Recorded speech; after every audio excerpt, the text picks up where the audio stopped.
bab tentang menutup aib kaum muslimin dan larangan untuk menyabarkannya kecuali kalau apa? Darurat. Imam Nawawi contohkan seperti apa?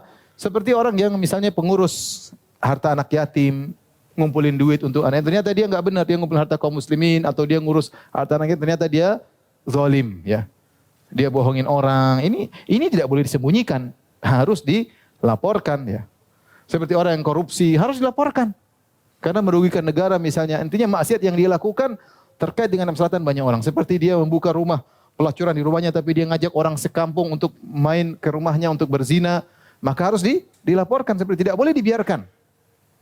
Tidak harus dibongkar aibnya karena ini darurat. Seperti ada orang suka bohong, kalau dia bohongin orang bisnis bohongin terus.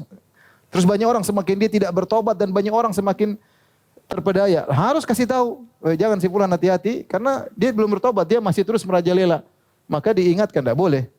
Karena kalau kita tutup aib dia, ya, dan dia tidak bertobat, maka korban semakin apa? Semakin banyak, semakin banyak. Ya. Seperti ada seorang misalnya dia terjebak dengan praktek homoseksual, kemudian dia masuk satu pondok, kemudian dia bikin masalah di situ. Orang tutup aibnya. Kemudian dia pergi ke pondok lain, bikin masalah lagi. Tidak boleh ditutup aibnya. Dia ke pondok mana kasih tahu ini orang hati-hati. Korban nanti, banyak anak yang jadi korban. Kita tutup aib dia, kita jadikan kaum muslimin sebagai korban. Hanya kayak ini melihat maslahat dan mudarat. Jadi kalau maksiat hanya seorang, ya urusannya dengan Allah Subhanahu wa taala. Kita cuma nasihat. Tapi kalau kemaksiatan tersebut terkait dengan kemaslahatan banyak orang, maka tidak boleh dibiarkan, harus dilaporkan.